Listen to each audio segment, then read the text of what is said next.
आज हम बात करेंगे एक ऐसे आदमी की जो खुलेआम धमकी देता था। एक ऐसा आदमी जो कि मुंबई को देश की राजधानी बनाना चाहता था।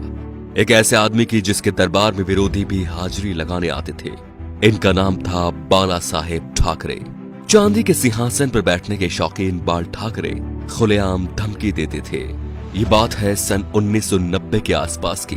कश्मीर में इस्लामी आतंकवाद चरम पर था। कश्मीरी पंडितों को भगाया जा रहा था। अमरनाथ यात्रा चल रही थी। आतंकवादियों ने यात्रा बंद करने की धमकी दे दी और कहा जो भी अमरनाथ यात्रा आएगा वो वापस नहीं जाएगा। तब बाल ठाकरे ने एक बयान दिया कि हज के लिए जाने वाली 99% फ्लाइट्स मुंबई एयरपोर्ट से जाती है। देखते हैं यहां से कोई यात्रा मक्का मदीना कैसी जाती है। अगले दिन ही अमरनाथ यात्रा शुरू हो गई। सन 1992 में बाबरी मस्जिद ढहा दी गई तो बाल ठाकरे आपकी अदालत शो में आए हुए थे। जब उनसे कहा गया कि सुना है ये काम शिव सैनिकों ने किया है, तो वे बोले यदि ये काम शिव सैनिकों ने किया है तो ये गर्व की बात है। बाल ठाकरे का बचपन का नाम था बाल केशव ठाकरे, जो वक्त के साथ साथ बाला साहेब ठाकरे बन गया। 1980 के दशक में बाला साहेब ठाकरे ने मुसलमानों के बारे में कहा कि ये कैंसर की तरह फैल रहे हैं और देश को इनसे बचना चाहिए। 1950 के आसपास टाइम्स ऑफ इंडिया के संडे एडिशन में इन्हीं के कार्टून छपते थे। इन्होंने 1960 में ये नौकरी छोड़ दी थी। बाल ठाकरे को हिंदू हृदय सम्राट कहा जाता था। उनका मोदी की तरह बिना देखे भाषण देना लोगों के मन को भा गया।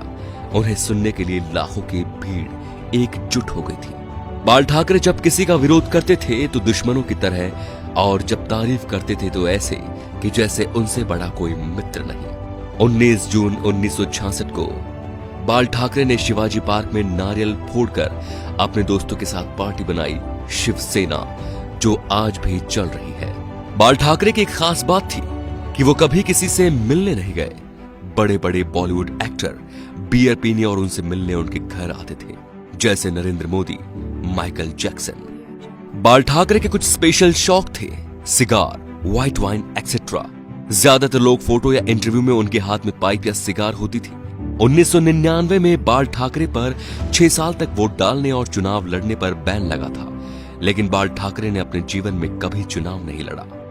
अपनी मौत से 2 महीने पहले ठाकरे का एक बयान आया कि आर्मी मेरे हवाले कर दो, मैं देश को 1 महीने में ठीक कर दूंगा। 17 नवंबर 1912 बाल ठाकरे का निधन हो गया। इस दिन मुंबई बंद था।